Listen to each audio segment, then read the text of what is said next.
একজন যুবক জানতে চেয়েছে যে বাবরি চুল রাখা এটি আমার জন্য সুন্নত হওয়া সত্ত্বেও আমার পিতামাতা রাখতে দিচ্ছে না, এক্ষেত্রে আমার করণীয় কি?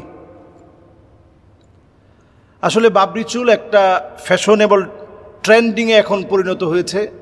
সবাই এখন বাবরি চুল রাখে। আপনি দেখবেন যে ইয়ং জেনারেশন যাদের একটু ইসলামের প্রতি আগ্রহ আছে, ভালোবাসা আছে, তারা অনেকেই বাবরি চুল রাখে অথবা রাখার প্রতি তারা বেশ আগ্রহী।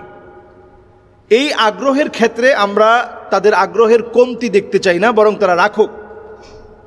তবে খেয়াল রাখতে হবে বাবরি চুল যারা রাখছে এই রাখার ক্ষেত্রে ইন্না মানআতহু উম্মুহু আনিল ইশা ফিল জামাআহ শাফকাতুন। শাফাকাতুন মানে হচ্ছে যদি মা আপনাকে এশার নামাজটা জামাতের সাথে পড়তে শুধুমাত্র শাফাকাতুন মানে দয়ার দিকে দৃষ্টি করে যে আমার ছেলে রাত্রে নামাজে যাবে কষ্ট হয়ে যাবে, অথবা ফজরে নামাজে আসবে কষ্ট হয়ে যাবে, এই দিক বিবেচনায় যদি আপনার মা এশার নামাজ জামাতে পড়া থেকে আপনাকে নিষেধ করে, নবীজি বলছেন লাম ইউতিহা, তার আনুগত্য করা যাবে না। এই ক্ষেত্রে আপনি আপনার মায়ের আনুগত্য করবেন না, কারণ তিনি আপনাকে এমন বিষয়ে বলছে যে বিষয় আল্লাহ রাব্বুল আলামিন আপনার জন্য নির্ধারণ করেছেন, যে বিষয়টা সুন্নতে মুআক্কাদা। সুতরাং এটা আপনি মায়ের কথায় বাদ দিতে পারবেন না। এখন আসেন বাবরি চুল রাখা, এটা নবীজি সাল্লাল্লাহু আলাইহি ওয়াসাল্লামের সুন্নাহ, তবে আদা। স্বাভাবিকভাবে নবীজির চুল কখনো কখনো কাঁধ পর্যন্ত হতো, কখনো কখনো ঘাড় পর্যন্ত হতো, কখনো কখনো এই কান পর্যন্ত হতো। কিন্তু এখনকার ছেলেরা দেখবেন একেবারে ঝুঁটি বেঁধে এদিক দিয়ে একটা ভিন্ন স্টাইল, এবং চুলটা পুরোপুরি বাবরি না, এখান দিয়ে হালকা ছোট, পিছনের দিক দিয়ে অনেক লম্বা, এবং এখানে আবার মাঝখানে তারা বিভিন্ন ব্যান্ড ট্যান দিয়ে খোপা টোপা বাঁধে অথবা বেনি পাকিয়ে সেই বেনি নিয়ে হাঁটে। এটা স্পষ্ট রকম নবী সাল্লাল্লাহু আলাইহি সাল্লাম নিষেধ করে গিয়েছেন, এবং নবীজি বলেছেন লাআনাল্লাহুল মুতাশাব্বিহিন বিররিজালি মিনান নিসা। যেই সমস্ত পুরুষরা মহিলাদের মতো স্টাইল ধরে, মহিলাদের মতো চলার চেষ্টা করে, মহিলাদের অনুসরণ করে চলে, আল্লাহর লানত তাদের উপরে। সুতরাং আপনি যদি সুন্নতি মানবেন তাহলে অন্যান্য সুন্নতের প্রতি আপনার আগ্রহটা কোথায়? আপনার মুখে হয়তো দাড়ি নেই, আপনি বাবরি চুল রেখেছেন, তাহলে সেইখানে আপনার আগ্রহ কোথায়? যেটা নবীজি সাল্লাল্লাহু আলাইহি সাল্লামের একটা আদা, একটা অভ্যাস ছিল, সেই অভ্যাসটা আপনি মেনেছেন। পারিপার্শ্বিক অনেক বিষয় আপনি খেয়াল করতেছেন না। এরকম অনেক বিষয় আছে যে পারিপার্শ্বিক বিষয়টা খেয়াল করা দরকার।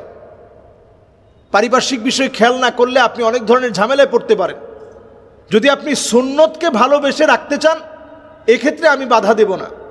নবীজি সাল্লাল্লাহু আলাইহি সাল্লাম হাদিসের মধ্যে জানিয়ে গিয়েছেন লা তাআতা লিমাখলুকিন ফি মাসিয়াতিল খালিক, আল্লাহর অবাধ্যাচরণে কারো আনুগত্য করা যাবে না। তো আল্লাহ রাব্বুল আলামিনের আনুগত্য করণে আপনি তো অবশ্যই ক্ষেত্রে ভয় পাওয়া যাবে না। এক্ষেত্রে আপনি অবশ্যই নবীজি সাল্লাল্লাহু আলাইহি সাল্লামের অনুকরণে আপনি অবশ্যই সুন্নাহ মানবেন। কিন্তু অন্যান্য কোনো সুন্নাহ মানলেন না, শুধু মাথা ভর্তি চুল এই সুন্নাহটা মানলেন, এক্ষেত্রে আমার আপত্তি। আরেকটি বিষয় হচ্ছে, আমরা যারা চুল কাটবো, আমরা আমাদের স্টাইলের ক্ষেত্রে অনেক রকম স্টাইল, যেগুলোর নাম এখন বলে শেষ করা যাবে না। এর মধ্যে একটি স্টাইল সহিহ বুখারী সহিহ মুসলিমে পরিষ্কারভাবে 2120 নং হাদিস, সহিহ মুসলিমের সহিহ বুখারীর 5921 নং হাদিস, নবী সাল্লাল্লাহু আলাইহি সাল্লাম বলছেন নাহান নবী সাল্লাল্লাহু আলাইহি সাল্লাম আনিল কাজা, নবীজি কাজা স্টাইলে চুল কাটাকে সম্পূর্ণরূপে নিষিদ্ধ করেছেন। সুতরাং এই স্টাইলে চুল কাটা থেকে টোটালি আমাদের বিরত হতে হবে, এবং বিরত না থাকলে গুনাহগার হওয়া লাগবে। মান তাশাব্বাহা বিকাউমিন ফাহুয়া মিনহুম, এই জাতীয় যে স্টাইলগুলো আছে, একদিকে অনেক বড়, ডানে বামে পিছনে নাই, এটাকে কাজা বলা হয়। এই কাজা স্টাইলে চুল কাটা, নবীজি এটাকে ইহুদিদের স্টাইল বলেছেন। এখন ম্যাক্সিমাম লোকেরা আমরা এই স্টাইলে চুল কাটি। ওমরা অথবা হজে চুল পুরাটা আপনি হলক করে ফেলা বা পুরাটা চেষে ফেলা বা মুন্ডানো, এটাও ইসলামের একটা হালাল পদ্ধতি। তবে সবসময় আপনি চুল মুন্ডিয়ে রাখবেন না, আপনি চুলগুলো রাখবেন, সকল দিকগুলো সমান থাকবে, সৌন্দর্য বর্ধিত হবে, দেখলে আপনাকে সুপুরুষের মতো মনে হবে। আমরা দেখবেন আমাদের দেশের আর্মিরা যেভাবে চুল কাটে, তাদেরকে বেশ সুঠামদেহী, দায়িত্বশীল এবং সুপুরুষের মতো এটা মনে হয় তাদের চুল কাটা দেখলে।